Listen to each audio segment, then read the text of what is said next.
I call to order the Museums and Cultural Arts Commission on Thursday, December the 4th, 2025. May we have the roll call? Yes. Chair Kimsey, Present. Vice Chair O'Neill, Here. Commissioner Evans, Yes. Commissioner Wachkowski, Here. Commissioner Fulop, Present. Commissioner Caldy, Present. Commissioner Turgeon. Present. Thank you. That is a quorum, a full quorum of 7 today. For staff, we have the Library and Museums Director, the Library and Museums Assistant Director, and the Artifacts Specialist, and the Recording Secretary, myself. Okay, we have the consent agenda. Do we have any problems with the minutes from last time? Any changes, any additions? No. Do I hear a motion to accept everything on the I consent? move agenda? approval. Second. Okay, the end of the consent agenda. The new commissioners have to abstain, of course. Fair. Do we have any general public comments today? Anyone wishing to speak? I can take this time to announce that the public can participate remotely by Zoom with the information found on this meeting's agenda posted at monterey.gov/agendas or by telephone toll free at 833-568-8864. The webinar ID for this meeting is 161-622-2299. Remote commenters will be muted until it is their turn to speak. Thank you. I see no hands raised for public comment. Okay. So Oh. our next item is the update for the Lower Presidio Historic Park. I'm sorry, before we move on, can I just take a roll call vote for the minutes? I got the motion in the second, but I just need to follow through with the whole vote to capture everyone's motion or everyone's vote. So Chair Kimsey, Aye. Vice Chair O'Neill, Hey. Commissioner Evans, Yes. Commissioner Wachkowski, Here. Commissioner Fulop, Abstain. Commissioner Caldy. Yeah. And, do you abstain? Thank you. And Commissioner Turgeon. Abstain. Great, thank you. Those minutes are approved as submitted, and we can move on. Thank you. And Brian, you're doing the presentation for the Lower Presidio Historic Park. Yeah. Is the microphone on? This microphone? You're trying. I think so. I think so. Is it green?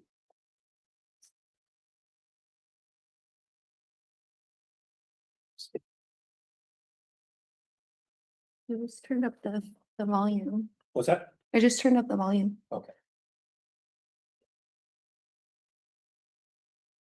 All right, I'm gonna go over the our Lower Presidio Historic Park, and I'm gonna go over a presentation, especially as we have some newer commissioners on here, just to give you an overview of what exactly we're talking about here today.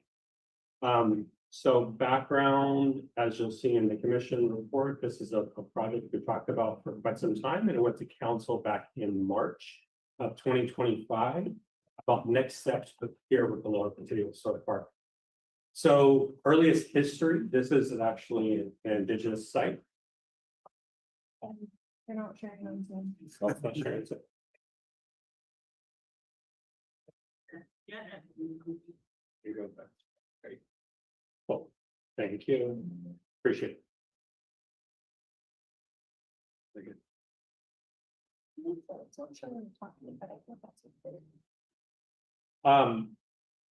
So this site has several thousand-year history here on the Lower Presidio Historic Park. The location of this park is over on the curve, basically separating Old Monterey from New Monterey. It's the lighthouse curve, and you'll see that hillside right around there.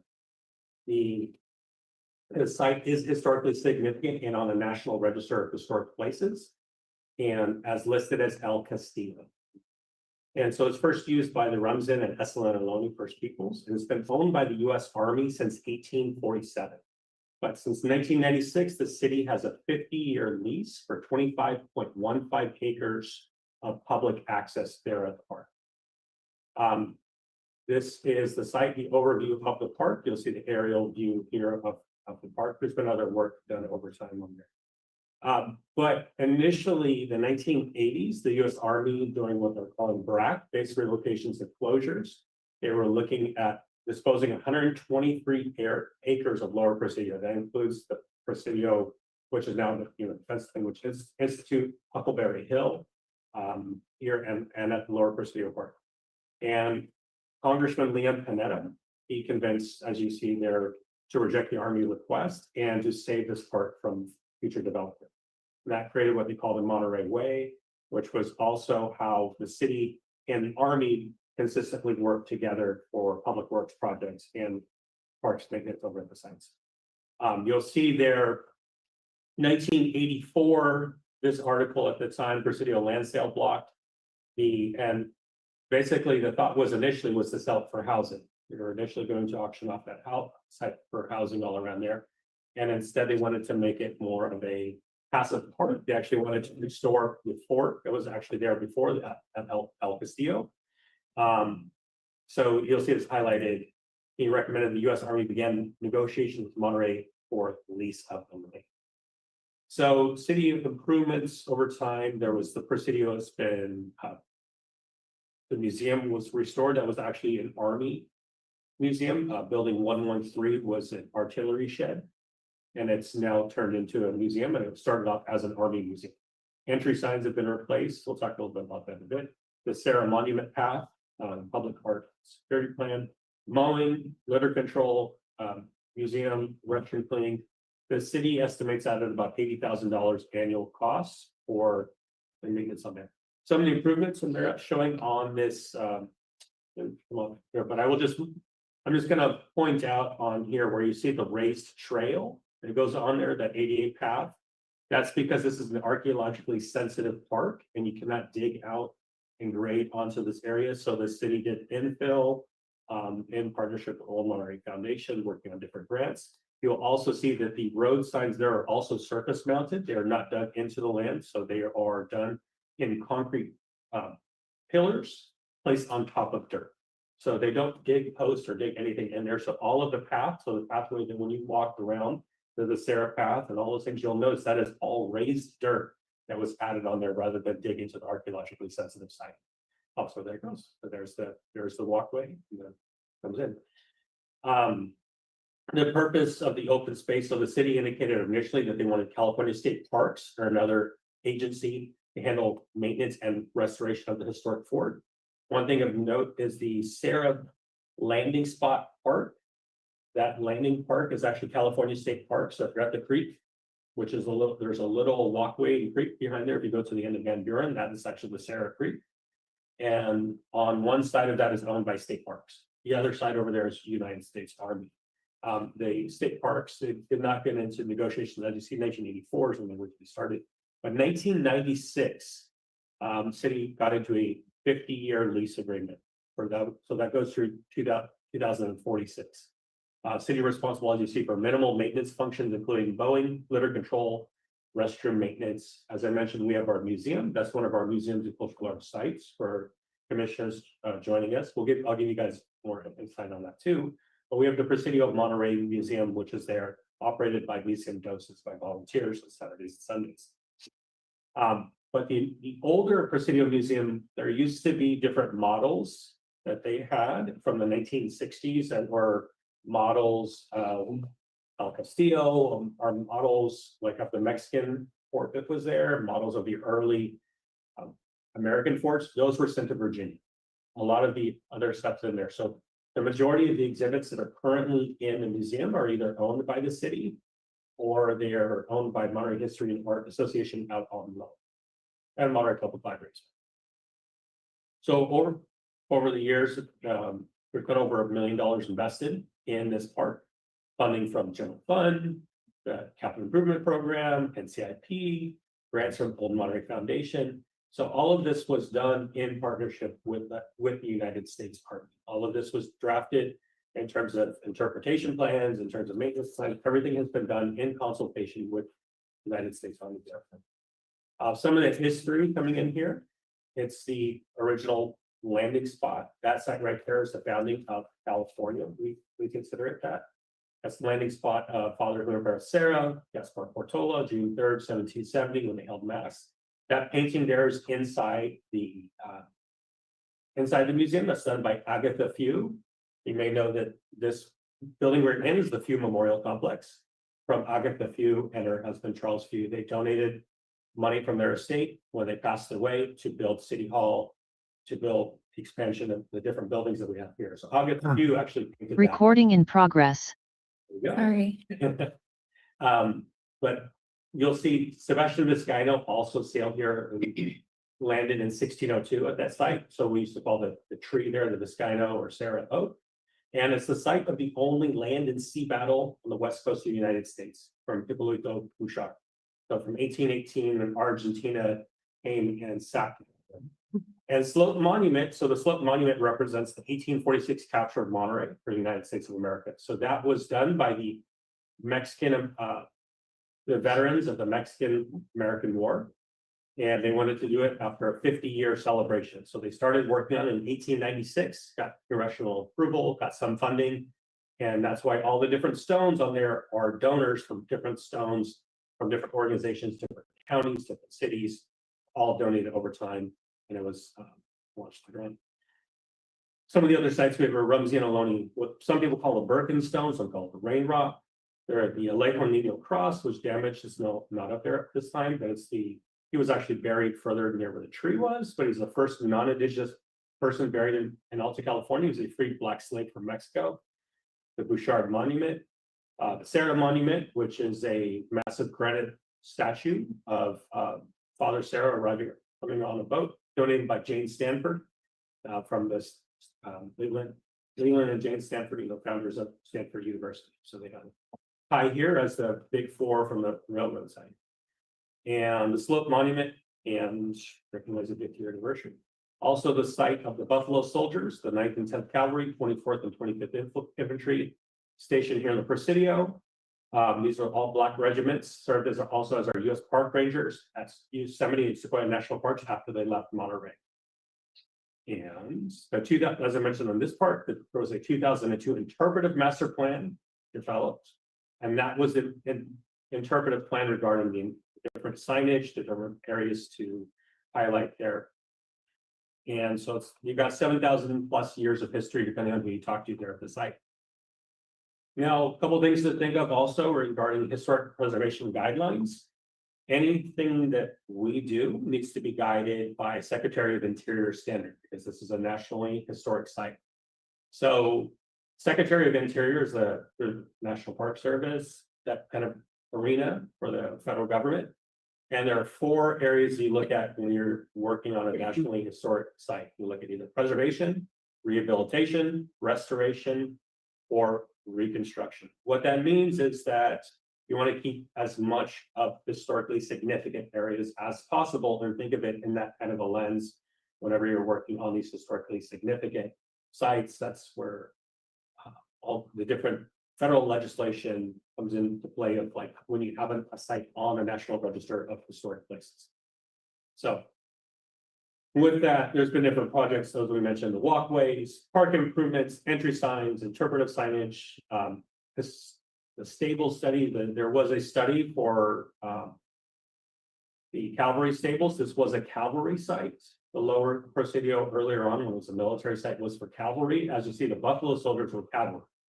And so they started off with in Pacific Grove while they were building their military housing up at the Presidio, because there was a period of time where this fort was abandoned by the United States Army, and then they came around 1903 back and reformed and actually started building up new housing. And that's what a lot of the housing from the Presidios from the 1903 to about 1910, 1911 era. But at that time, the stables were falling apart, and there was a study done several years ago, and they tore down the stables. Some of our commissioners, I'm sure, quite familiar with that project as well. And there are still a couple buildings out there: the blacksmith shop, building 105, which is used for storage by the Army, building 113, as I mentioned, which is the Presidio Museum. And There's, and then and there on Lighthouse Curve and on that map, this was one of the things that's brought this kind of more to the forefront is the Lighthouse Curve coming in here. And I'm not sure if anybody here has walked along that curve, but I'm sure you've probably driven past it many times. So as you'll see on the left side, the part of it, the majority of this property line is owned by the United States Army Garrison. And you'll see on the left side, Department of Army, the boundary, and on the right, the public right-of-way is part of the city of Monterey property. So because this is an archaeologically sensitive site, there's concerns about soil and erosion on the hillside. So you have primarily a granite base of granite rock, but there's a lot of soil. Partially, some of it could have been when they created and they leveled off to make the fort. Because when they made Fort Mervine, which was the earlier fort called Fort Mervine, and when they moved that off to build the slope monument, they probably capped off some of the hillside, pushing further dirt down. But we have a lot of rodents out there. We have squirrels and gophers and everything kicking up dirt out there along that curve. So on the city portion, they put a surface mount wood retaining wall, as you'll see there, right on the city right away. So that's why it's not on the entirety of it, because we built it on our side of it. But that comes from, so 2021, this is, I started here in 2022, so this is before my time starting here. But the Army asked the city to build a wall on their property to retain the soil that is falling down on the curve. And so they wanted the city to fund the design, the construction of full height along that curve up there on an archaeologically sensitive site right around there. So that's been a challenge right over there. So the city at cost estimates at the time are about $1.5 million. I'm sure it's much higher, even 4 or 5 years later, for building a high retaining wall, especially NEPA is a national environmental kind of standard. Sequel is California Environmental Quality Act. There's historic and tribal consultations. There were coastal commission. There's a lot of entities that would be involved in anything like that, including a review by Army Corps of Engineers. Funding, and as many of you may be aware, with the city's fiscal challenges, building a $1.5 million plus retaining wall was challenged, and also is on, this is the majority of the area is actually on Army property. It's not on city property. So questions for consideration. These are some of the questions that I brought to council back in March, along with our assistant city manager, Nat Rojana Sapira. But should the city continue the lease, given that the land is now fully protected from future developments and turned into a historic park? Will the U.S. Army continue to provide open access to the park if the city decides to terminate the lease early? Should the city continue to invest general fund dollars into the maintenance and preservation of the area? Can the city afford to continue this lease, giving its competing priorities with other city services and assets? So a couple pieces on there. The other part was, can the city remain at low cost to no cost compliance with increasing demands expressed by the Department of the Army representatives? And how can the city manage increased expectations from our partner? And are other state or federal agencies better equipped, staffed, educated, and funded to enter into the lease? So the other part was, this is the here, is as the federal one, should the city pursue and advocate for national monument or national historic site designation to preserve public access in perpetuity and to secure permanent federal maintenance and upkeep through the National Park Service? Now I'm going to mention this and I'll take questions on a little bit too, but one of the items that I've been working on with our assistant city manager is with Congressman Panetta's office. So as you remember, Leon Panetta was the one that worked on saving the park. We've been working with Jimmy Panetta's office on getting a special, with the first step would be a special resource study from Congress. And what that would do would that Congress would then authorize the National Park Service, the Secretary of Interior, to do a study about the historic significance and the ability of this to become a national park. So that gives it into control in perpetuity. The And since the land is truly a unique historical place, should a regional agency or nonprofit enter into it?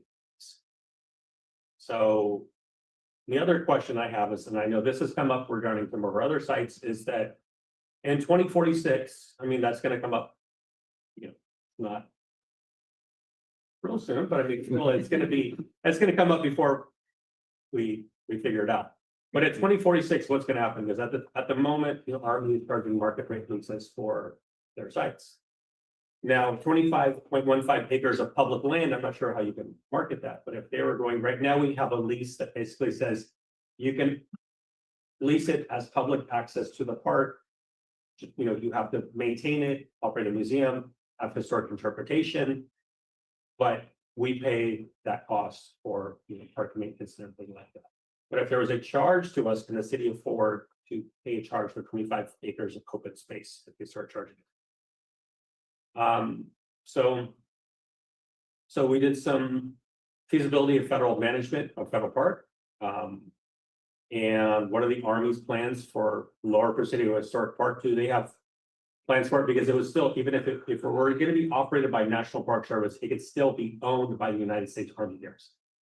So there are different parks that are still owned, federal parks, national park sites that are owned by Navy, by United States Army, that are operated as federal parks for public access. And different capital and maintenance costs, as we've seen, costs for different construction projects continue to rise, and doing work and building a 20 to 25 foot high retaining wall along the curve would be quite costly.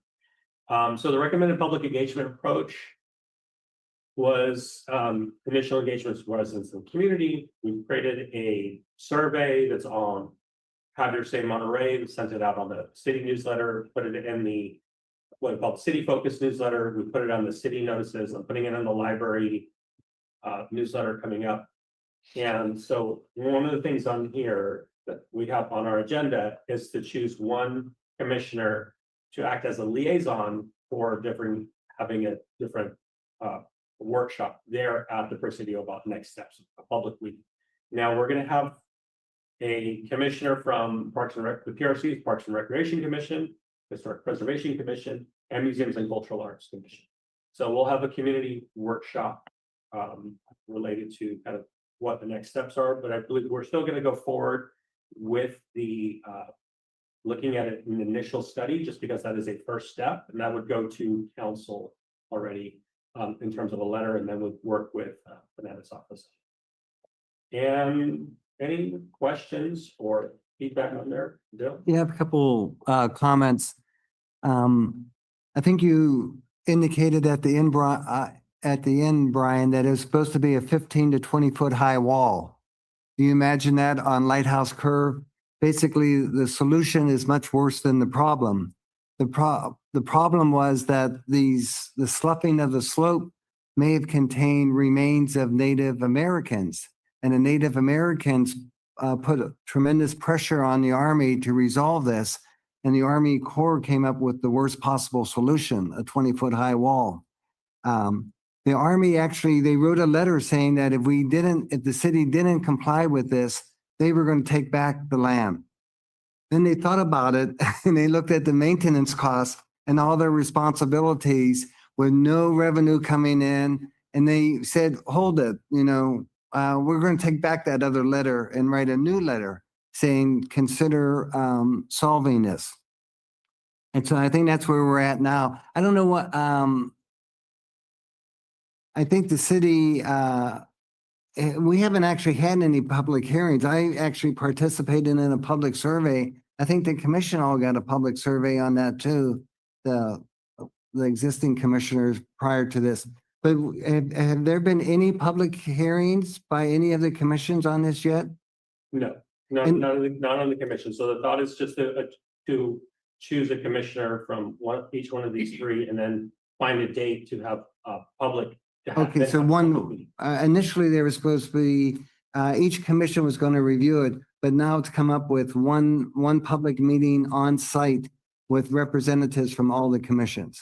Yeah, so I think that was what we talked about. So we'll have, we're just doing the presentation to the commission here I'll send you a presentation, Parks and Recreation Commission, I think next week. And then whenever Historic Preservation Commission does it, just to give them just a basis and oversight of what it is. And then we'll find the date for a public meeting. I've been heavily involved with this because I'm the president of a nonprofit group called the Old Monterey Foundation. And actually, the Old Monterey Foundation with a lot of city assistance, but we've put in most of the improvements. And I would encourage all the new members to go there, we put in ADA accessible walkways, picnic benches, historic signs, both, and has incredible views. And so I would say that I would probably represent the Old Monterey Foundation whenever there's that public meeting and not our commission.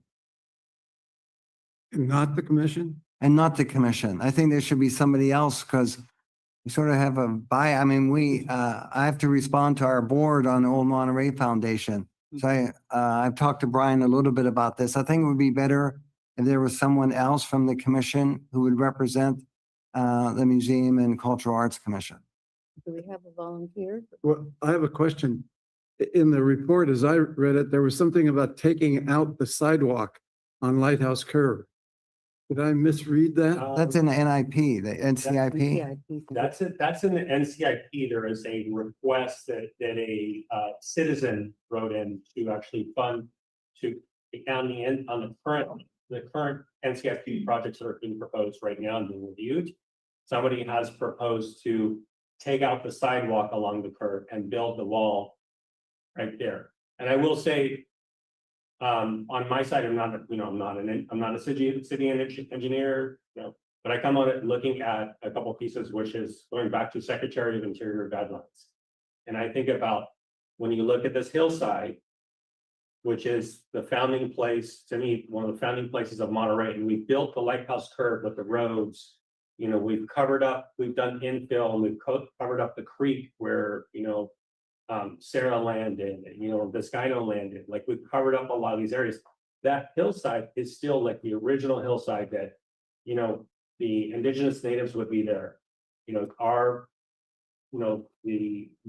the Bouchard was there, building like a massive concrete wall on their side, I really think conflicts with Secretary of Interior standards of that side. And I agree with Commissioner Murkowski on that, which is that I think that's a very large project as well as it's archaeologically sensitive. So if we're concerned about like dirt coming down and the soil and droppings, if you build a 20-foot wall, you then have to dig down to pile down to build that. And then there are cars that come around off of that curve also daily to get here on the Pacific or to get off right before the tunnel. And we have had people flash their cars, get around there. So I personally, I think that I'm more of a fan of doing something that is lower impact on that side in terms of managing that and keeping historic character of the site, but then also looking at how can we provide. But I also want to have, my goal with this is to provide consistent public access to that park. The goal of mine is that basically we need to have consistent public access for the Lower Presidio Historic Park in perpetuity, because in 23, 24 years, I mean, it's going to go, honestly, it's going to be really fast. And so we have to get a project started about what will happen in 3, 4, like anything going on with the federal government. It takes several years for anything like that to happen. So if we get the ball rolling and we get started thinking about what could happen here with the park, I think we'll be on a good path moving forward. Brian, I have a question. Is the possibility of some other solution available, or is the Army, I guess, really stuck on this wall? So I'm not sure where they're at because one of my contacts left the Army.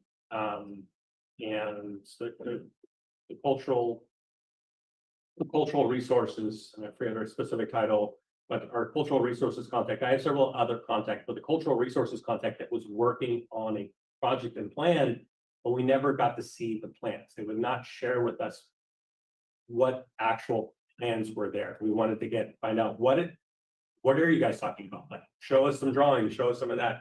And I never got to see them. And I will say also the commanders change every 2 years. They're at the Presidio. So we have a great relationship, I think, right now with the United States Army garrison. Right now, I think it's a very positive relationship. So we haven't had a lot of we haven't had a follow-up that says, where are you with this? But I think it's a good point for us to be at, but to see like, what is the city, what are our residents want to see also? Do the residents, are they really interested in maintaining this public park or other public parks? Are there other, as I mean, I'm here, is there, right now we have annually, there were trucks that clean up that site. And that's coordinated by our public works staff in consultation with the United States Army. There's archaeological firm, Dudek, that was just out there about a month ago. If you're driving up in the trucks in the morning, they're still doing that. We still do that annually. Just John, I know, to answer your question, there was some discussion. I've never seen any kind of analysis, but is there a possible way of controlling the gophers at the top of the hill to stop the sloughing? Well, whether you do something to the ground ahead of it with screens or whatever. I don't know if that was ever under the discussion by the Army Corps. There was discussion about what can you do for, because there are different gopher treatments. The other thoughts were just landscape. Like, are there natural plants that hold in that are better at, are there plants that are better at holding in dirt than just having dirt and grass and rock? Like, is there something that we could put on there? Is there places that have netting? So there's some of these other pieces that are on there. And I do think that is another, component for that too. And I think at this point, we haven't seen it, but it's whether, is that the, going to be the goal of creating the netting, or who is going to fund any of those projects? I think for that side is enough. It will be a future question too. And we should figure out, whoever's chosen from the 3 commissions fits together and kind of figure out what kind of questions we want to ask for the public beyond that. Do we have a volunteer? So, Commissioner Galdi, you had a question. Thank you. I have a quick question. If you could remind me, when was the Hill remedy report issued? Like, what year was that? What year was it? The remedy report, when was that issued? I think it was 2021. And around that time, and we've had a couple different commanders since then, was when they had, there was an article in the Monterey Peninsula Herald also regarding it around that time. Okay. And then the follow-up question would be, I know that there was a wall discussed as a remedy. I've seen other national sites where they've used like a gunite approach to it. So it looks like they're shooting actual soil, but it's more like a concrete. So think, a Disney Imagineer fixing that hill so that it actually blends in with the environment instead of being an eyesore. And that could also hold back the sloughing off, the erosion, all of the rodent work that's going on there. So I don't know if that was something that was discussed, but that would be something I would want to explore. I think that was something actually Commissioner Wachowski had talked about before with me also, because of that side, which was like, how do we have the kind of the false in the spray of something on there, so you build up on top, but you still have to have it a little bit higher up on there. I mean, I will mention things like the white wood fence that's around there. You notice that that's actually built on the old chain link fence. So when the old Monterey Foundation did that, because we can't put in new concrete mounts, so they did it to make it look nice. It's wood surrounded on metal poles, and then the fence comes across there. So everything we do in it, that's where, like, when you, as I mentioned, like Secretary of Interior guidelines, that's where you're doing like reconstruction, and that's appropriate, because then you're going by guidelines that says you can do things that are new, but you do them in a manner that looks like something that would have been 250 to 500 years. So you do it in a natural way rather than building like a concrete. So it's just a matter of like as I mentioned, that the engineers and the designers and those kind of people like that have to be those involved. But it goes back also, the question is the city the one paying to install that and do that on Army property when the lease is expiring, as we are a tenant of the property, and that lease is expiring in 2046. And my follow-up question would be, do we have a copy of the lease and what would be any type of damages for breaking that lease? What would it cost us to get out of that? So we do have a copy of the lease. I think that might be in the. I'm sure Jenna and our property management has that. But I believe the Army could pull out with 1 year notice. Either one, because there's no, we don't pay anything for it. So it's not like a monthly, we just do we do the maintenance. So I think it's all, there are terms in there that are like how each entity can pull out. And that's why those questions were presented to council as whether, because if the Army was saying, well, we are going to pull out of this lease when they initially said that in 2021, it was, well, if the city doesn't have the money to fund those projects, it's the city then. That was some of the questions that were presented to council on that part, but I think it's listed in the lease. I can't give you a correct answer. I will just say what my assumption on it was, that there was like a 1 year written notice on either party issued to the their property management division in Sacramento. Thank you. Any other questions? We are looking for a volunteer. I'm sorry, Bill, that you can't Mm. do that. I understand, but You're looking at me. looking at you, I'm looking at John. Would you be willing to do that? Reluctantly. But we can support you any way you need to. If you need a backup, we could have someone that would be a backup if I think that's the appropriate Okay. primary backup. The Question. Yeah. Do we have any idea on the time commitment? I think that's what bothers most of us. We're busy doing other historic stuff. Do we have enough time to take this on? We're all, I'm punched for time too, on the staff side, I'm quite punched for time, so. I think that the thought is like, we already have a survey out, it's already posted, it's on the website, this is just attending. Public meeting and being that the person that's attending, whether it's a 1 meeting or 2 meetings. But I don't see it as really more than that at this moment.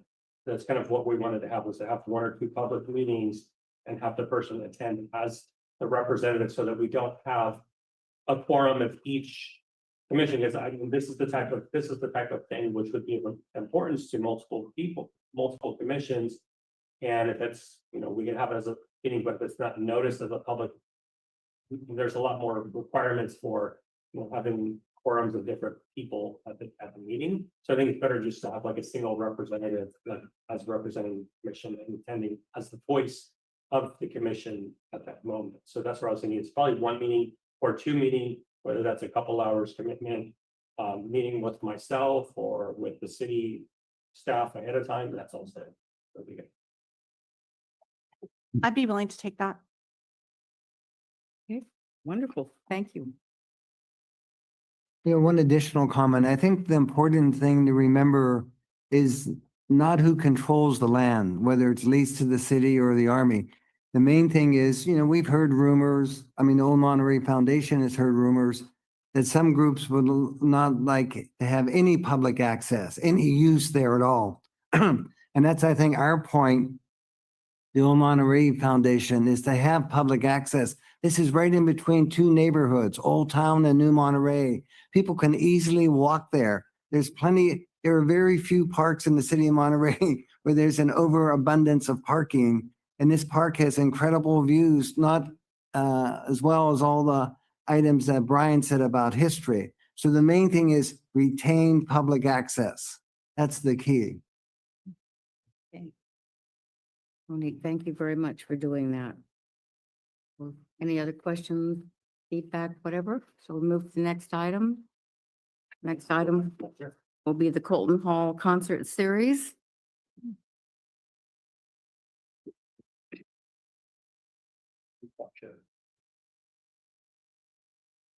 Are you sharing something else? Sorry, yes. Yeah, just stop sharing. Go back to Zoom.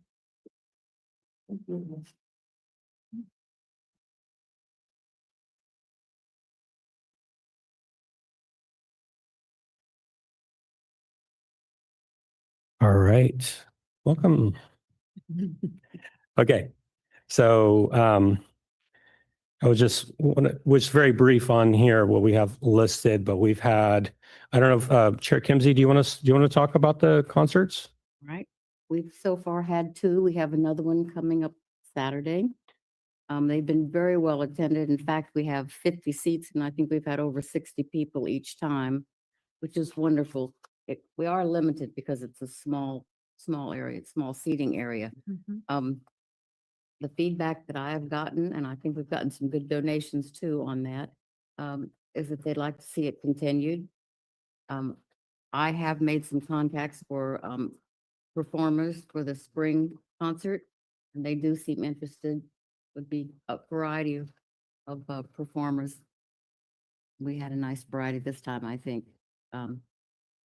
Anyone to say more about that? But I'm very pleased that we've started this series. As you know, it's near and dear to my heart. Yeah, and I want to thank Chair Kimsey for her support in getting this restarted. And we had, as we mentioned, we shifted it to a 4 p.m. start time. We do often have, as I mentioned at a prior meeting, we do have quite often an older audience, and so getting access into Colton Hall around dusk, around 4 p.m. is actually quite nice. I think because getting people on, parked and out there and we're getting full access on there. And as a way to get in there, we are getting, as Chair Kimsey's mentioning, we're getting donations from that, and then following up with people just saying, if you want to donate to the concert series, donate to us. This is great way to do it. But for our newer commissioners, we are not charging for this music series events. And it used to be a candlelight concert series. So it was a candlelight and evening concert series. But also that from the staff side, because we are very limited on museum staff, we rely primarily on myself, and Brianna's here in the audience and Melissa's here, but mostly, like, quite often it's one of us or what we call our part-time seasonal or on-call or hourly staff. So having something in the evening is a little bit harder for us to staff. So having it right at around 4 o'clock when typically their shift ends, and I just ask them to extend their day for an hour and a half, it's a lot easier for us to staff that as well, because then we get everything going. So that's where we're trying to meet the needs of the commission of having the concerts and to do that. And I think the ask that the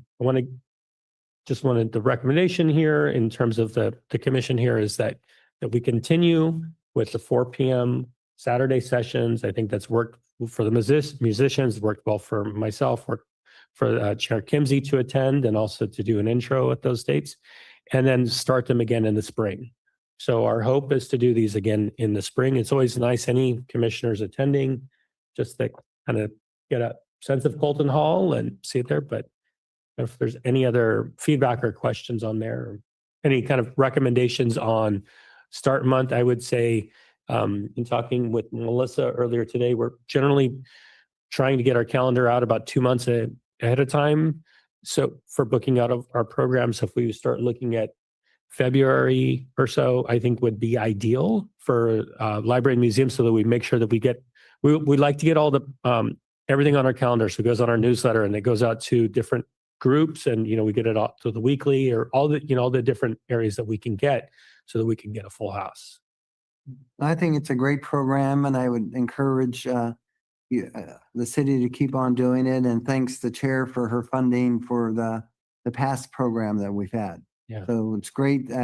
Initially, I was concerned about the lack of candlelight, but you've explained it very well, Brian. And I think 4 o'clock makes a lot of sense.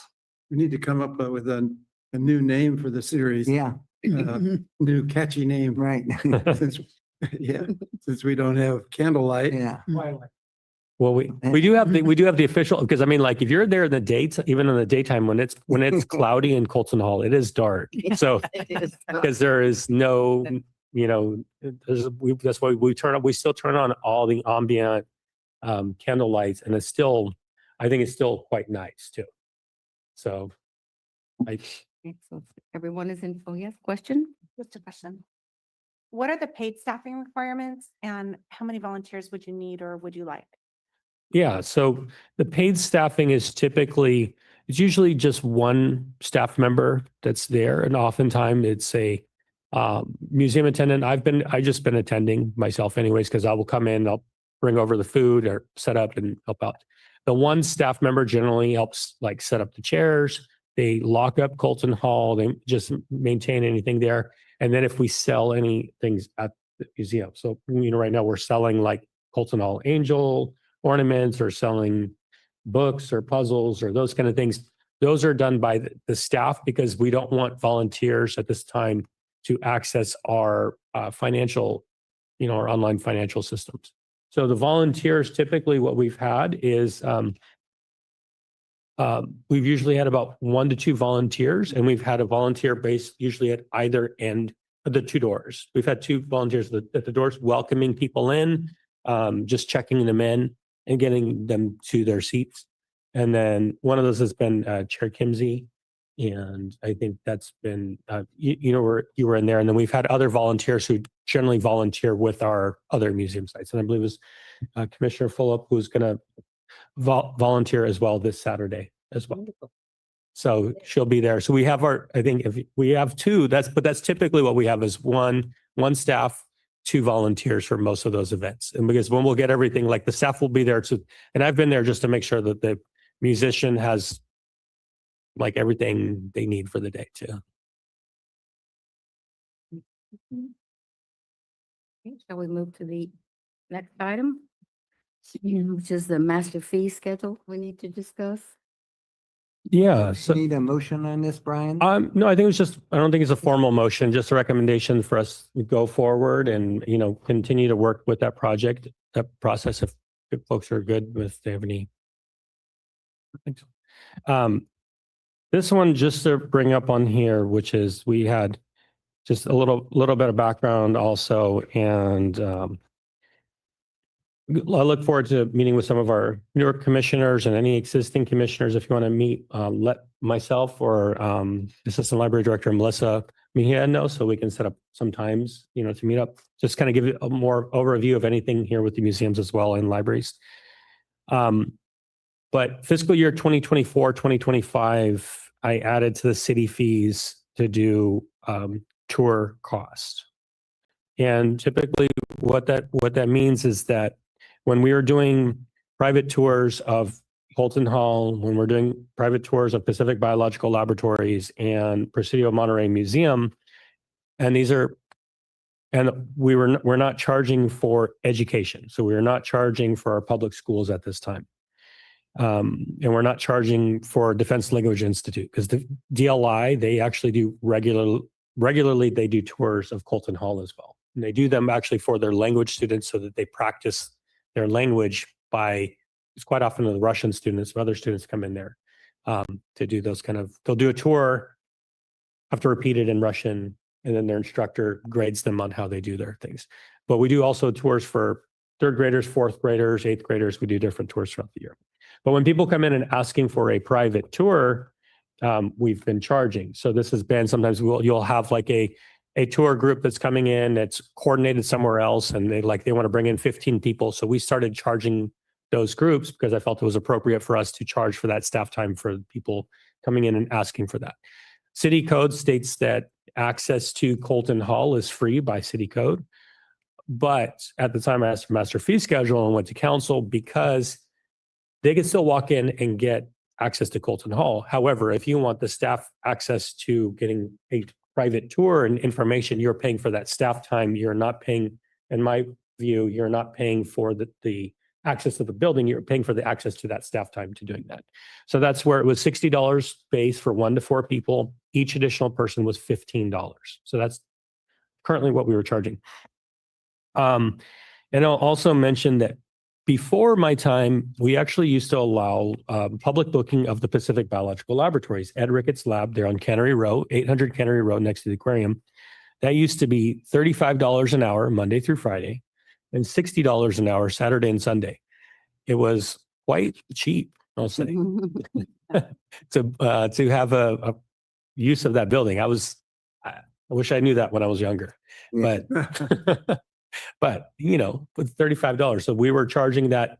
So when I started here, we were actually using that fee as the rate for doing private tours at Pacific Biological Labs. So we would charge them for 1.5 hours. So we would charge them $52.50 for any size group to do a tour for an hour and a half. So that's why I changed it to per person and to do a base level, because we don't bring in a huge amount of revenue, but it does recover the staff time and cost of us coming out there to do that part of the tour. Another fee that we currently have that I added was filming within the museums. Now the city does have a permit process, which is an hour, which is a daily permit fee that used to be done by police department. And it has now gone through. Currently, it's being handled by the conference center. The master fee schedule actually listed as something that the Museums Commission can do, but the city has asked the conference center to manage those filming permits right now. But what we do charge is a filming inside of the buildings. We are charging. I put in the master fee schedule at that time $50 an hour with a minimum of 4 hours. So we would charge. Even if you filmed for 2 hours, we're going to charge you 4 hours minimum. So we're going to charge you $200. And then every additional hour is $50. So that typically will cover essentially someone like Brianna's time out there, or my time, or one of our on-calls that's going to be there for that person to film in the site. Because before, they just paid the permit fee, but they did not pay the staff costs. So I added on that to add that fee, which was an hourly cost, because we were getting people asking to film inside the old jail to do some short film, or they want to film inside of Ed Ricketts' lab to do a documentary. And I want to recoup the staff cost and staff time that's kind of being on there. So one of the, my follow-up on here is that I believe that we should be looking into the possibility of working with selective groups to actually either book some of the spaces or charge fees for the use. The other one I imagine would be if we are looking at, so there's a possibility of, let's say, if there were weddings. So you could do a wedding right now on Colton Hall lawn. I think it's for residents, I think it's $206. To do a wedding at Colton Hall lawn, and that's done through Parks and Recreation. Now, if you go through California State Parks, Monterey State Historic Park, there are different fees regarding, I do know like Pacific House Garden, you have a controlled garden, so it is different than Colton Hall lawn. But I think it's at least I don't know if I need like a full decision on all the fees today, but I would like to get kind of the feedback from the commission in terms of what would the commission think if, let's say, we set a package to, like, let's say somebody wanted to get married at Colton Hall, and we didn't say Colton Hall lawn, you paid $206, but you got married inside, paid a higher fee, and then you also had access outdoors. Or the other one, I do have a request right now. There's an individual that wants to do ghost hunting inside Colton Hall, and you may know that there's a private company that meets in front of Colton Hall in the old jail almost every night. They meet because it's a public park, so we don't get $1 off of it. And all the attendees pay, probably $25, $30 a head to go out there. And the person that is connected with me would be interested in splitting revenue. So giving us a revenue split in terms of, like, if they charged X number of dollars, we get a revenue split from anything they hold inside of a ghost tour inside of Colton Hall. And it goes back to the idea that you're not limiting somebody from accessing the building under regular building hours, but what you are doing is you're paying for that person's staff time. You're paying for staff time, you're paying for this time. So this is where I think there are possibly opportunities for this. I will also say that the Ricketts Laboratory, that's in the a little bit later on in this session in terms of ADA accessibility, and the city has not wanted public programs in Ricketts Laboratory because it's currently not ADA accessible. But I feel like if we were to do this, that would be a great revenue generator in the matter of having some kind of activities there that support education, that support either private activities that can help fund museum services in the future. So just thinking of how we could actively use our resources, but happy to answer any questions or any feedback on those. So how do you put a ghost tour together in Colton Hall without reorganizing the exhibits that are there now? So, I mean, I think what the people do is they try to, the person that I'm talking to, they are, they do them at 2 other sites, and they actually do ghost tours in Las Vegas right now too. But they do them at other historic buildings, and they want everything intact. They don't like to move everything around because they want to basically be in there to basically say, you know, like, oh, look at this site and come over here. And this is, they're more interested in as much as possible on that, keeping it intact. I will say, like, for filming is, Brianna will know that oftentimes the people will come in and say, like, you know, we need to rearrange all of your furniture, you know, because I need to set my tripod here and I need to do this. I need access into this building. So filming is actually, you need a lot more moving, I think, quite often. I think special events also, you would need more moving and everything. Like, people will say, like, I want to put a table here. But I think, like, a ghost tour specifically, you work out the details with them on the contract that says, you can either write in the contract, no, like, these are the hours you access. These are the things you can touch. These are what you cannot touch. But private events, I think there's a lot more requests of, like, what you can and cannot do. And that's why state parks is pretty limited in terms of what spaces they allow and what they don't, and also what you can touch and what you cannot touch.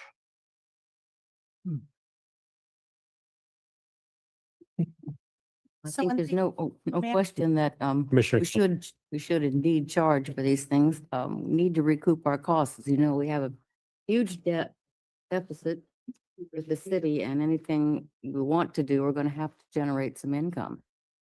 So, and I think it's only fair, as you say, what state parks charge, what private venues, even Pacific Grove for their little community centers, $350, and it's not much, you know.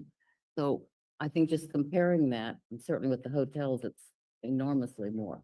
Yeah. So I think it'd be attractive, and I think it'd be something that we should market.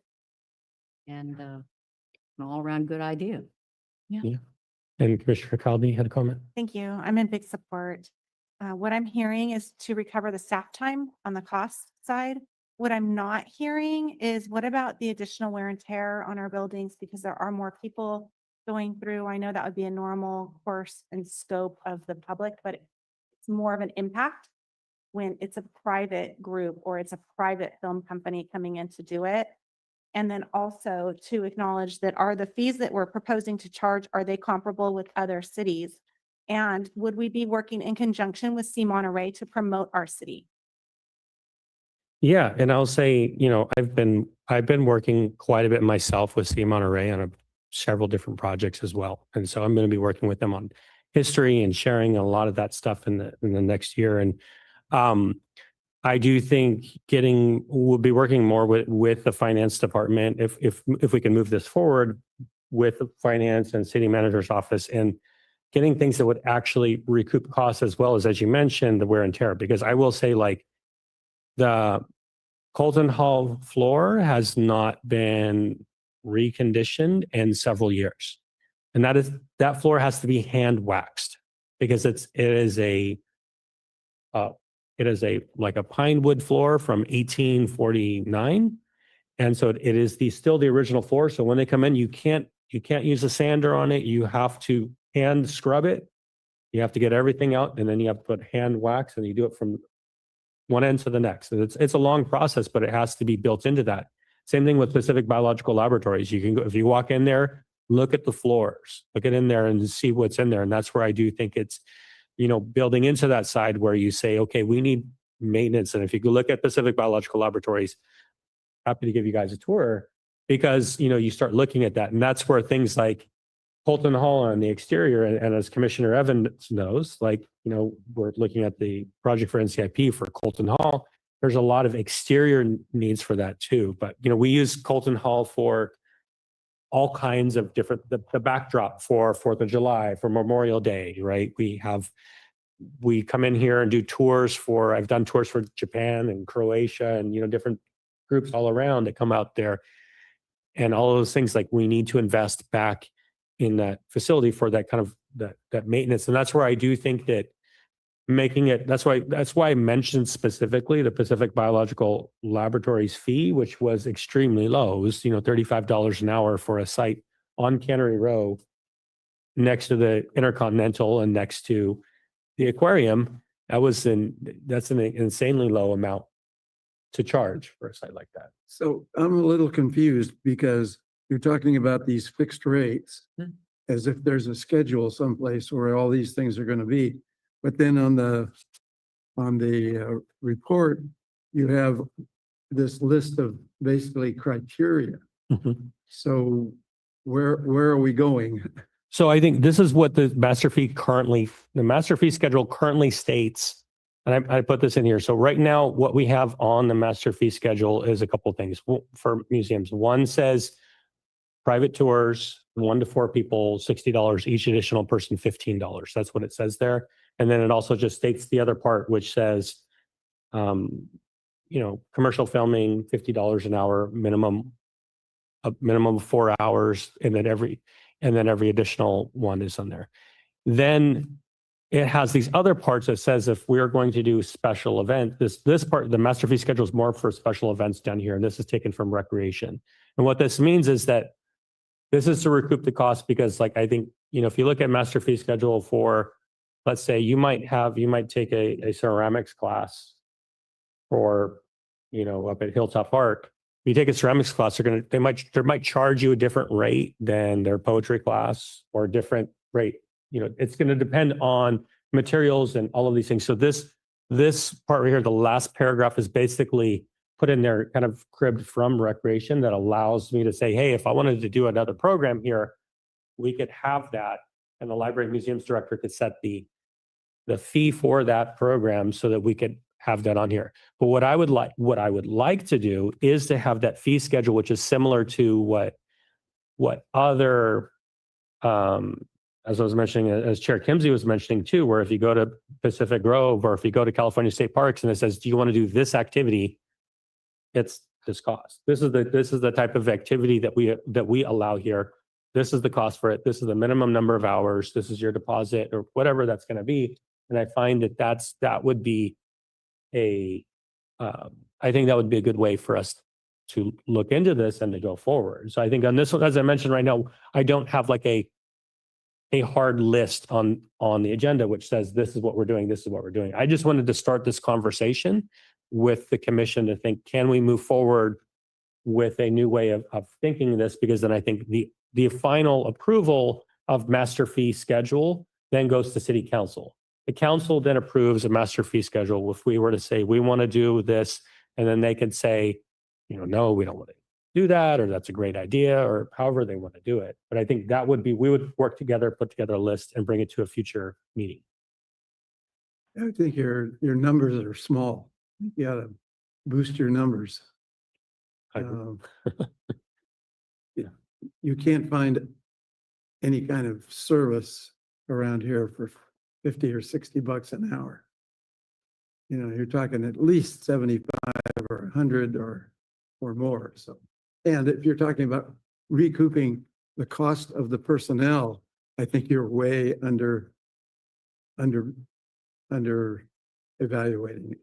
Yeah, I think we're charging based on our museum attendant rate, which is a museum attendant, which is their part-time seasonal, which is an $18 to $20 an hour. It's a non-benefited position. But when you're looking at my position or even Brianna's and Melissa's, it is quite higher, right?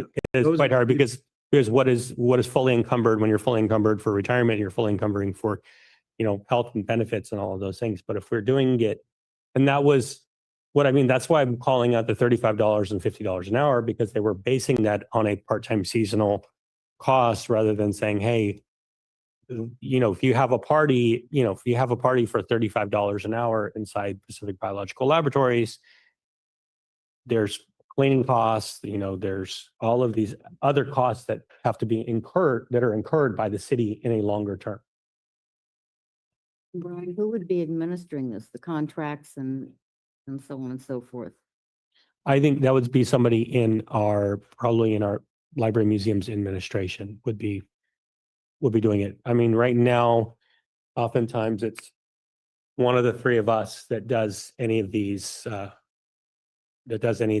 contracts. So if anybody comes in and contacts us for, they want to do filming or whatever they want to do, and the same people that are doing the tours, and we send them a link through Clover for payment, or we have them sign a check, but we've been doing that all around. Already. I think. I agree with Bob's comment on the fees, especially on the filming.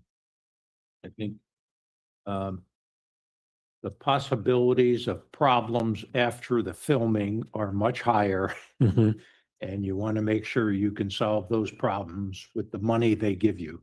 Yeah, and I'll say right now, because the filming fee itself is around, it's for the city of Monterey, the filming fee is $350 to $1,000 a day is what the city charges. So you can see that, like the Monterey Film Commission, they have a list of the different cities and what they charge, but depending on what the kind of the needs are there, but yeah, $350, and that's why, to me, that's why initially I just started, and I did start low. I will say at $50 an hour.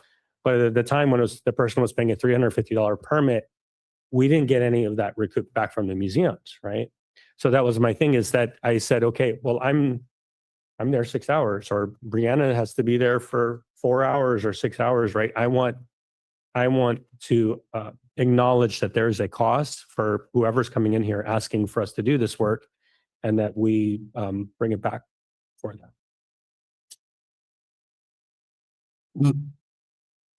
I agree with Commissioner Evans. That we do need to really look at those fees and make sure that it encompasses more than just staff time. Mhm. It's our duty to preserve our gems. And the only way that we can do that is by getting some costs back and making sure that's going to be built into the fees. We also mentioned affordability for youth and seniors, and I would suggest maybe for 501c3s also have a different schedule for them. Yeah, and that's actually another kind of one, and I think what I would like to bring back for a larger kind of discussion on this one, also maybe to bring it back, is also the education. And I know that's kind of it's kind of a hard one, because you want to provide access to schools to come in there, but there are times, like myself and Brianna and one of our friends in foundation, we did a architecture walking tour for Monte Vista Elementary. And we've done that this year, and we've done that last year. It's a great tour, but it takes multiple people time to do those things. And we didn't charge, because we haven't been charging for education. And so they're coming by. Now, State Parks does charge for education if you're going to Custom House or Pacific House, or what other places. So I think doing some research in terms of, like, what's the Lighthouse charge? What do some of these other places charge? Is there an education rate? Because then would the school pay,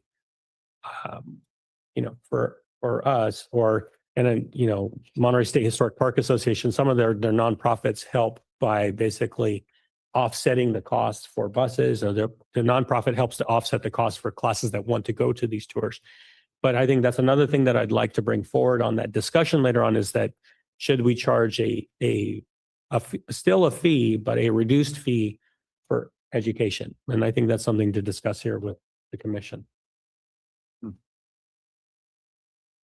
All right, is there any more discussion on that topic? And I think we will move to the NCIP report. Yeah, so I'm, as you may know, I'm not representing the NCIP, and I'm not, this is just items that I have searched and pulled from the current topics that are on there. And I know the NCIP is still in the middle of looking at their projects up there, Neighborhood Community Improvement Program. Some people remember it as NIP, or there's different iterations over time. And so the city gets, for folks who may not be fully aware of the program, the city gets a transit occupancy tax every year, people staying at hotels. and a specific percentage of that, I believe it's around 17% of that 16. Thank you, Commissioner Evans. It was right around there. 16% goes to the Neighborhood Community Improvement Program for commissioners that are representative of all the different neighborhoods in the city to then review proposals that are submitted by the community for spending on community projects. So I wanted to just bring these projects to your attention, and there's no need for any recommendation or anything of that nature. We'll because they're still going through all the process on here, but I just wanted folks to know about things that may be of interest at this time. There's downtown, so that's that DT13. So DT is the acronym that they use for downtown. Hartnell Creek Park Enhancement Reparations. So this is Hartnell Creek is the gulch that runs along the park over by the library, in between parking lot C and the library. And as you'll see there, it includes improvements to the vacant lot between Hartnell Gulch and the Monterey Public Library. This one says cultural and museums enhancement, and this would focus on indigenous narratives, and the space would be used for library and community programs. So this, What kind of programs could be, it's a pretty narrow site. It serves as a walkway. well, I think what they're looking at is this one primarily, not even they're looking at the parking lot, Oh, what used to be the city attorney's office. So what the city attorney's office used to be, there's a vacant piece of property that's right next to parking lot C and the Monterey Public Library driveway. That was the I city see. attorney's office. So to turn that into like a sunken amphitheater, to use like that as like like an outdoor seating area with lighting and the ability to do programs right over there. That is one of the current projects out there. I will also just mention that there was a project a couple of years ago that's gone forward regarding just renovations of Hartnell Gulch, just because to restore it and remove all the invasive species. That's another project that's gone out there. New Monterey, NM is the acronym for that. 08, so that's project 08 received for them. Lighthouse Curve Historic Preservation and Road Improvement. This is what one of our commissioners was talking about, and I think that might have been you, Commissioner Evans. Yeah. And this one is to remove the sidewalk and install a wall, the 20 to 25-foot wall along the Presidio curve up there for that. That was the recommendation on this project proposal right over on there for the city. So as I noted on there too, that the hillside is federal property of the United States Army, and we're not looking at city on there. And so that would be, that's another project out there. And then New Monterey 11, I'll answer any questions too on these two that you may have, is the Hilltop Park Center art mural upgrade and expansion. So the panels that are up there on the side by the parking, those kind of parking and basketball courts and tennis court up there, there's a mural that was done by Meg Biddle and Marcia Perry. Marcia Perry and Meg Biddle are the founders of YAC, Youth Arts Collective over there in Cayo Principal, but they did this mural many years ago, back when they had High School Arts Careers Academy. And so the project proposal is to expand the mural out, possibly, and their recommendation on there is that the Parks and Recreation staff would work on that project, on choosing the artists and moving forward. And then there was the Old Town, which is OT, that's here, OT 11, that's Colton Hall Old Jail site drainage improvements and other necessary weatherproofing for buildings. That is the project that from engineering, Reggie Paulding came out here, and Reggie and I talked about that building for the Colton Hall needs, and Commissioner Evans put forward the project. But for our newer commissioners, essentially, when Colton Hall was built, they put plaster on the outside of the stone. And the plaster was on the outside of that stone. It's a very porous stone. And a couple of years ago, there was an approved project for repointing. So around 1972, 1973, Colton Hall was restored, and they did different things in terms of renovations of Colton Hall, structural modifications to restore it. But unfortunately, they used the wrong type of grout, and that's repointing. So they used a Portland cement, which is harder than the stone. So when we get heavy rain, the rain soaks up the grout and cracks the stone. So Colton Hall continuously falls apart. We continuously find pieces of stone that are falling off of Colton Hall. So repointing, part of that repointing process would be going through and removing we have about $130,000 left on that, available for that project, would be removing some of the grout, replacing with called like a hydraulic lime cement, which is a much softer. And then the other part on this one is that there's drainage improvements, because what's happening is around that time they did what's called hardscaping. And so hardscaping is all the brick that's around there. So when you have rain comes down, rain hits the brick, black splashes, comes back up, and the water comes up onto the building. So there's possibly needs to be better drainage around the building, and also a sealant on the stone, because when they did in 1973, they put out a lime wash sealant on the stone to help protect it, but I don't know how often that's been done.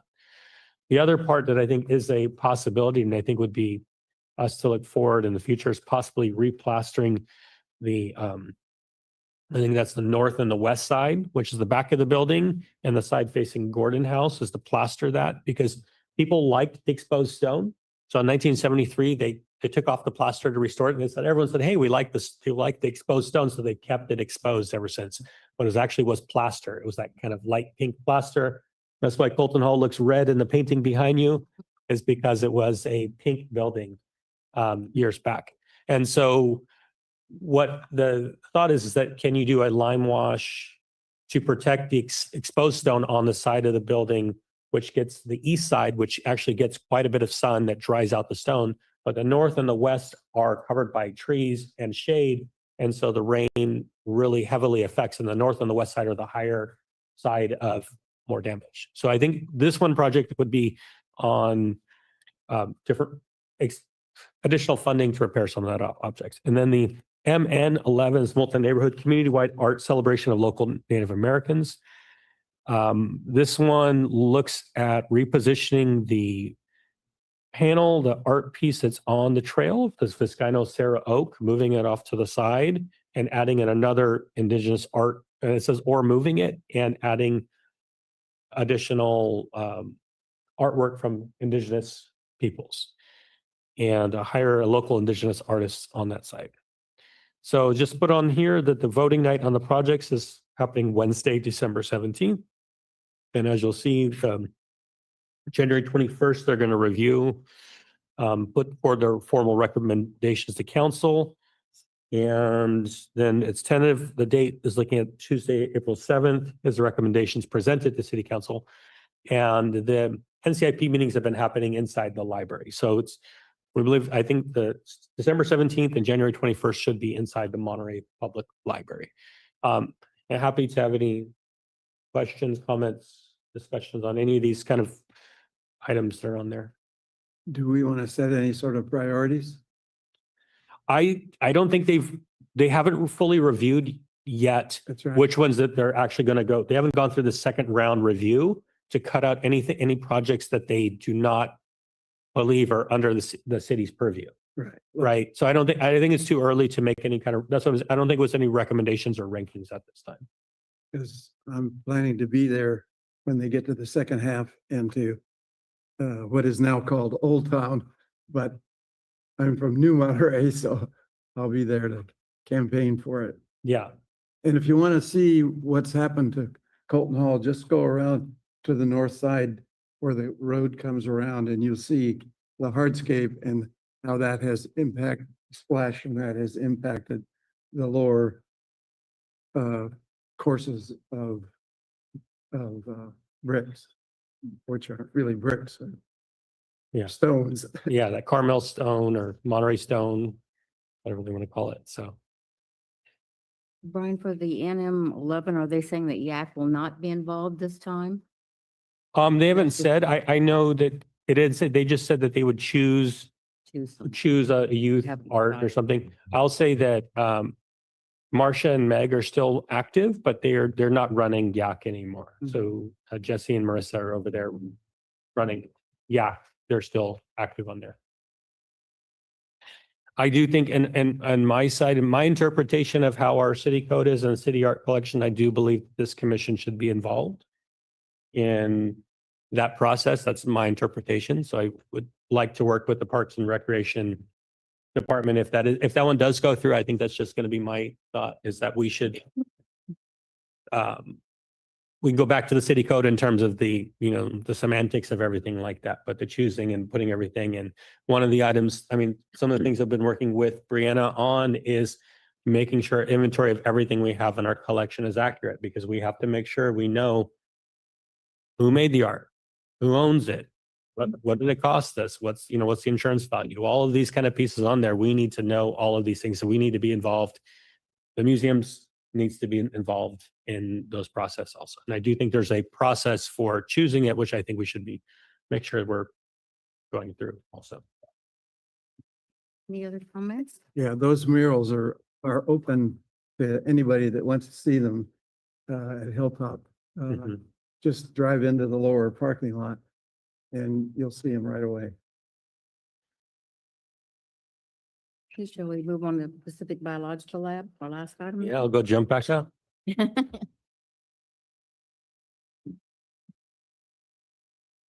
Slides. Thank you guys for your patience during this long meeting. All right, so am I sharing, Jennifer, or not yet? Go to Zoom and then go to share screen. Yeah. And then click the blue highlight. Yeah. Just here, screen, right? Yeah. Got it. Okay. You should be able to hide all that stuff at the top. Oh, there it Yeah, is. Hey. So let's see if I can do it from here. This might be, Maybe zoom in. what's that? Maybe zoom in. I think this might be easier. I'm not gonna go through every page here because it's quite a long document that we have here. I just want to go over briefly in terms of, this is the rear entrance to the Pacific Biological Laboratories, 800 Kennedy Road, used to be 740 Ocean View before the street was renamed. Ed Ricketts Laboratory right there. So 2019, the Museums Commission worked with Architectural Resources Group for an accessibility study. That accessibility study looked at accessing the lab from the front of the building, which would include either going through the garage. The garage is a little bit around 6 feet. And so it would have to lift up the garage on the door and actually take up part of the living room, the living area of Ricketts in that main area as you come in there, or build a false door through the front and go in through there, drop down.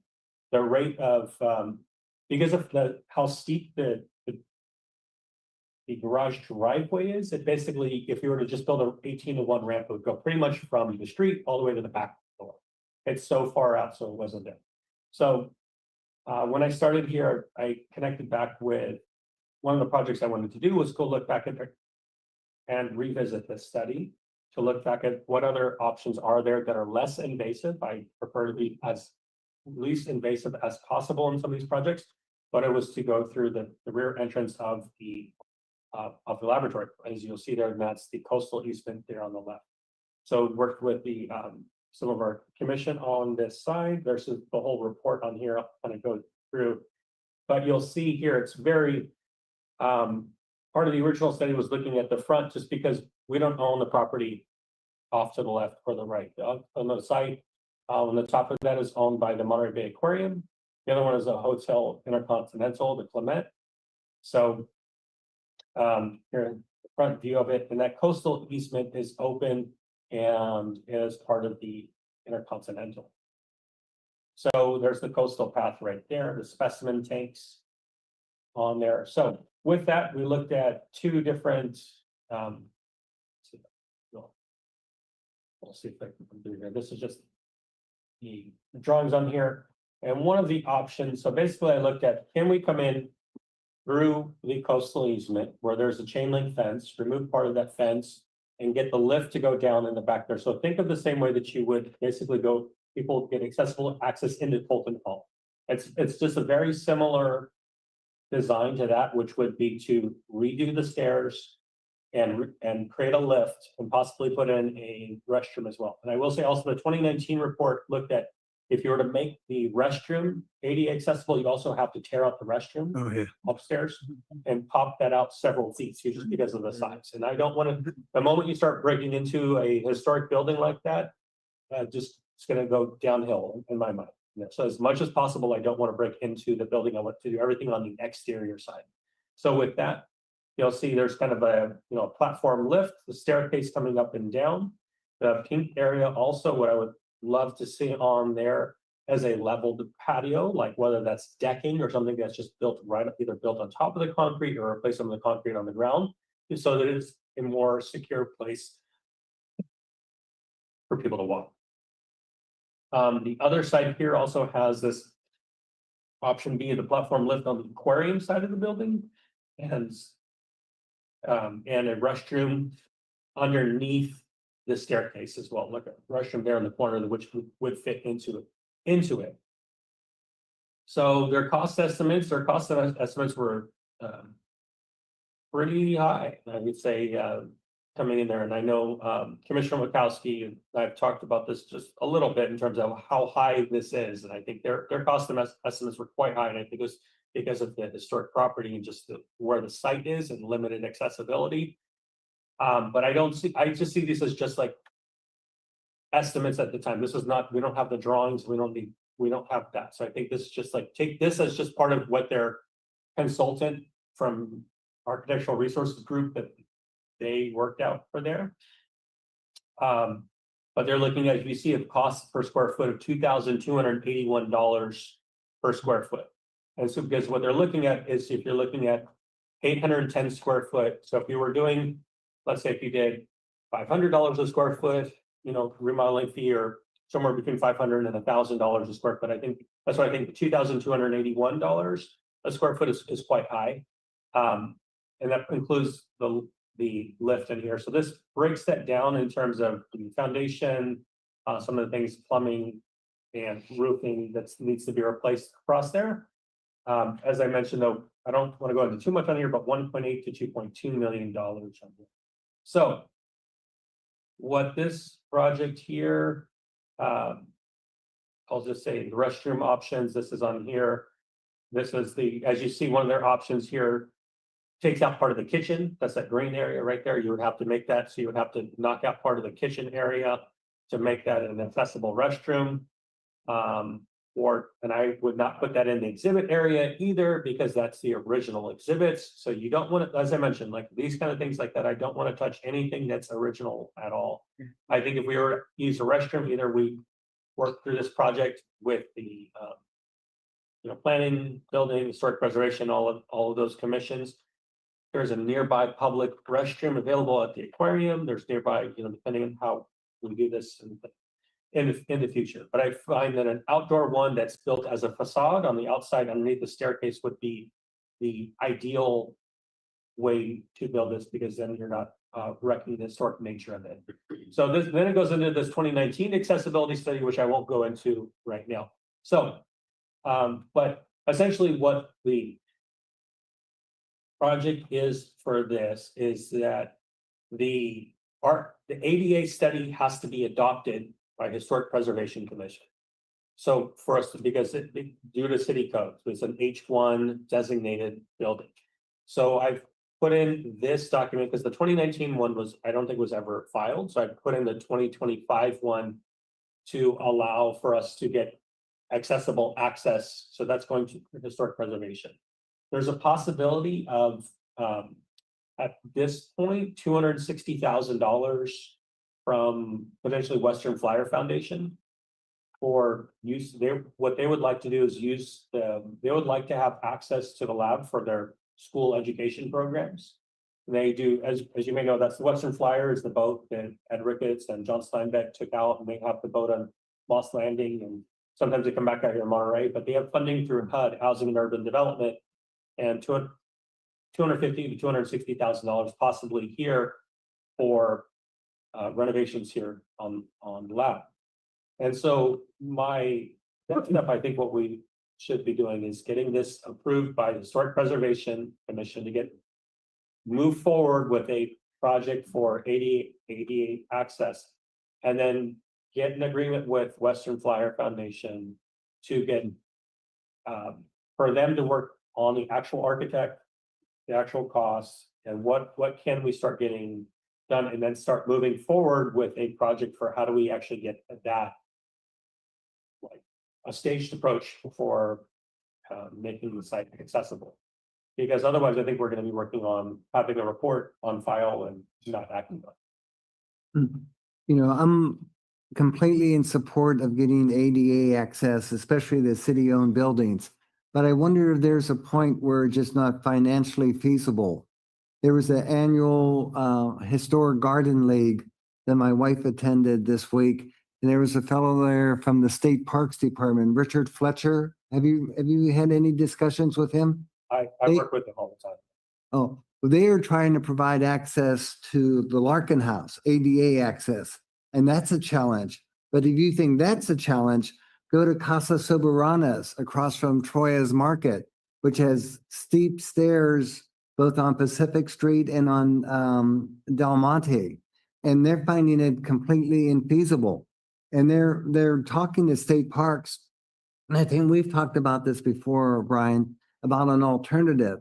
Is there an alternative that you can provide some kind of a visual analysis of the intent, you know, with an iPad with our partners to the south, the Intercontinental Hotel, or even on site? So somebody could come up there and there could be, if they're in a wheelchair or handicapped, that they can see an iPad and see what's in the complete interior.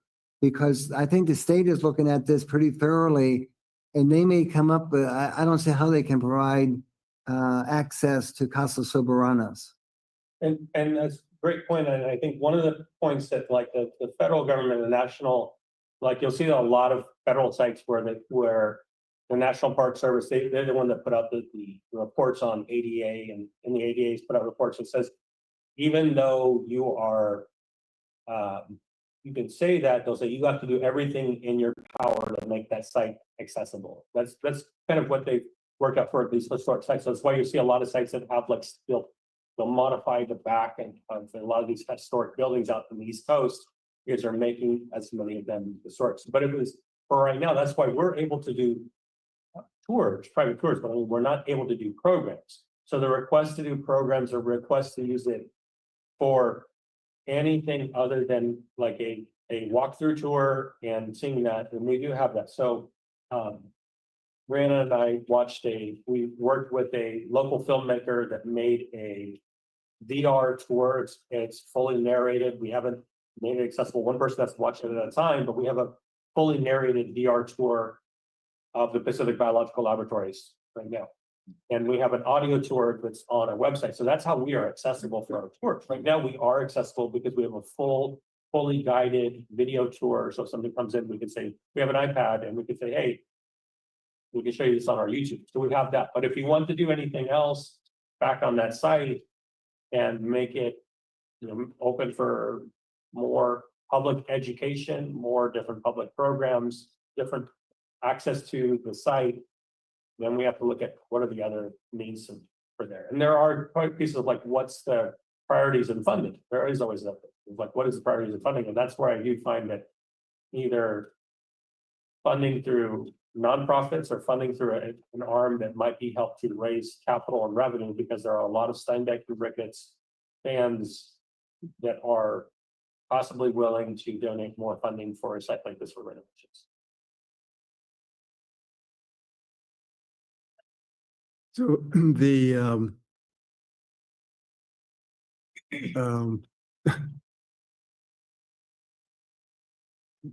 brain freeze, Mhm.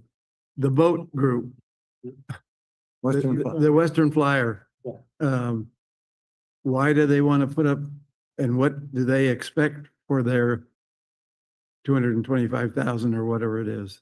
So what they would like to do is they have a site, I have to talk with them and figure out what they're more interested in. Again, they have a site right now where they're gonna we have an office site in Heritage Harbor, and they were looking at, they basically got HUD funding so that they could bring the renovate some areas of the dock, of the wharf to dock the boat here as well. So they would spend some money from housing and urban development and help to pay for some dock repairs so that they could dock the boat. And then the thought is that when they have students coming to visit, can they have science explorations or science activities, which they generally do. If you go on the boat right now, they have like science equipment in the hull of the boat, and they do different activities for different schools. So I think what they would like to do is science exploration, science activities in the back of that museum.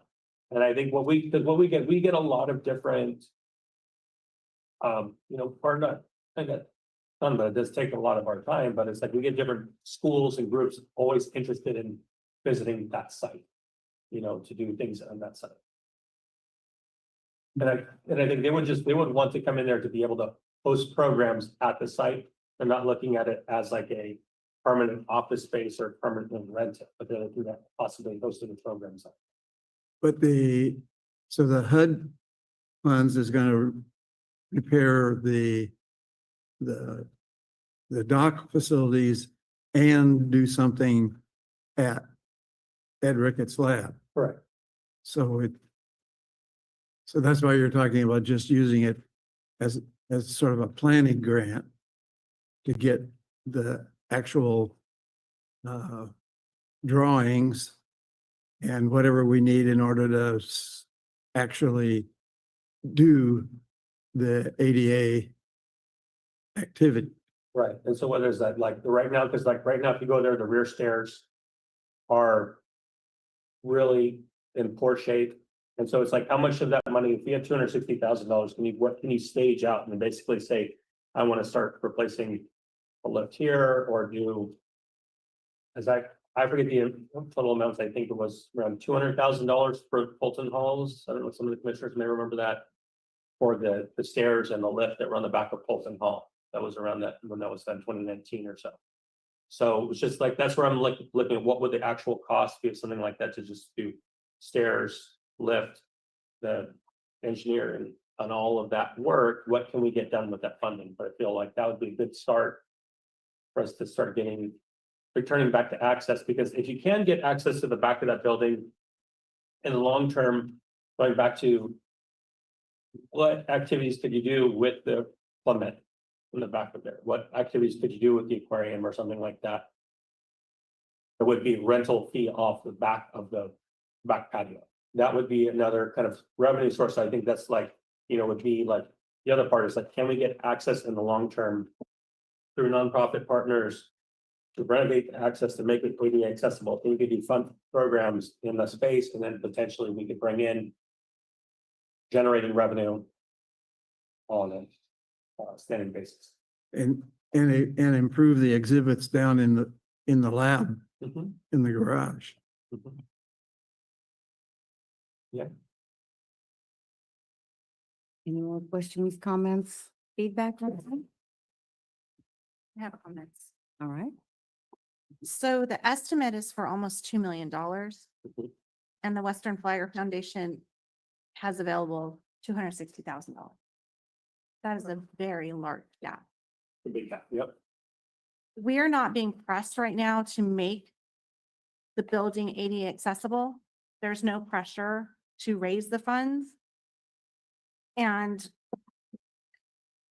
it says, even in the ADA compliance says a key concept is removal of architectural barriers under the ADA, where alterations to provide access must be done to the extent readily achievable.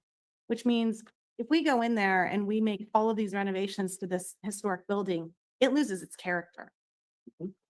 So that's really my concern, is that we have a duty to preserve that building, to keep it safe to the public, to not be a big liability to the city, to provide access because we want to extend and expand our services, but we need to stay within some parameters so that it doesn't just go completely outside of the scope. Because we all know that you start opening walls in this city and you're into Pandora's box of problems. So even going down that easement between the buildings, getting into the back, if you start knocking up concrete, you're gonna find problems. There's gonna be some type of erosion underneath, or there's an underground waterway, or it just could get very, very expensive when we start opening the walls and opening the cement. And I have had the privilege of having a tour of that building, and it made my eyes open because of the liability issues that could be present there. So I think we need to be very, very careful and minimal in our approach to this project.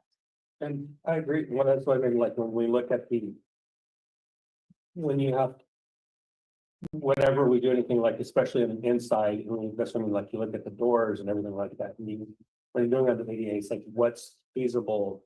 You know, what can you do? And that's sort of some of those things that's like, you know, for the library, I'm gonna use the library, for example. Library's from 1956, renovated in 1983, but we still are doing bits and pieces at a time on accessibility. And we can't do always the full amount, but you can start working piece by piece.